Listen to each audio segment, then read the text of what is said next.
क्या आपने कभी सोचा है कि इस धरती पर मानव जाति का अस्तित्व कहाँ से आया, हम यहाँ पर क्यों हैं और हमारा मिशन क्या है? बहुत से लोगों का मानना है कि हम बंदरों से विकसित हुए हैं। वैसे मानव जाति के ओरिजिन के बारे में बहुत सी थ्योरी दी जाती हैं और लगभग सभी थ्योरी सही लगती हैं। ऐसा क्यों? दरअसल बात यह है कि मनुष्य हमेशा से जीवित प्रजातियों में खुद को सबसे ऊपर समझता है, बिना ये जाने कि मनुष्य प्रकृति का सबसे छोटा टुकड़ा मात्र है। दोस्तों, इस एपिसोड में हम ब्रह्मांड के बारे में एक मज़ेदार थ्योरी को जानेंगे जो शायद सुनने में आपको भले ही अजीब लगे, लेकिन बहुत से लोग इस थ्योरी पर विश्वास भी करते हैं कि क्या हमारा अनंत ब्रह्मांड किसी बड़े जीवित प्राणी का सेल मात्र है? क्या हमारा ब्रह्मांड हमारे शरीर में मौजूद सेल्स की तरह एक जीवित सेल है?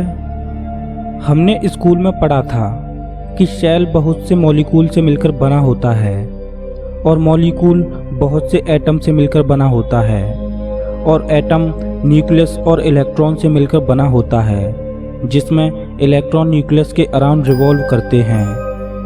अगर यही सब ब्रह्मांड के कॉन्टेक्स्ट में देखें तो प्लैनेट्स इलेक्ट्रॉन को रिप्रेजेंट करते हैं। सूर्य को न्यूक्लियस की तरह देखा जाए तो सोलर सिस्टम एक एटम को रिप्रेजेंट करता है।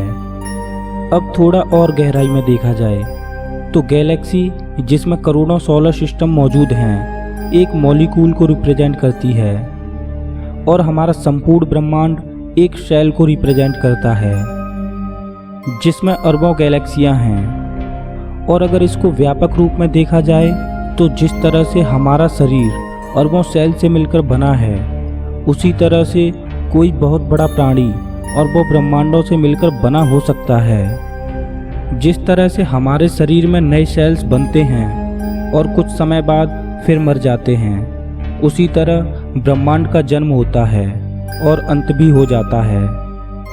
नासा के स्पिट्ज़र स्पेस टेलीस्कोप ने स्टार सिस्टम को रिवील किया, जिसमें पता चलता है कि गैलेक्सी में मौजूद स्टार दो आपस में गुथी हुई चेन के रूप में हैं, जैसे डीएनए मॉलिक्यूल में डबल हेलिक्स, जिनके बीच की दूरी 80 प्रकाश वर्ष है। नेचर साइंटिफिक रिपोर्ट में पब्लिश एक स्टडी के मुताबिक ब्रह्मांड एक विशाल दिमाग की तरह ग्रो कर रहा है।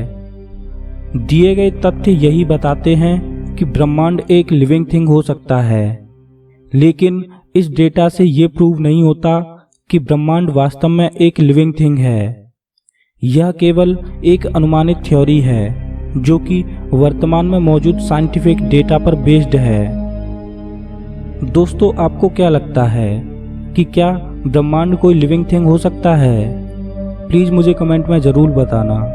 अगर वीडियो अच्छा लगा हो तो लाइक कीजिए और हमारे चैनल को सब्सक्राइब कीजिए। मैं हूं आपका दोस्त श्याम, फिर से मिलेंगे एक और नए एपिसोड में। तब तक के लिए नमस्कार।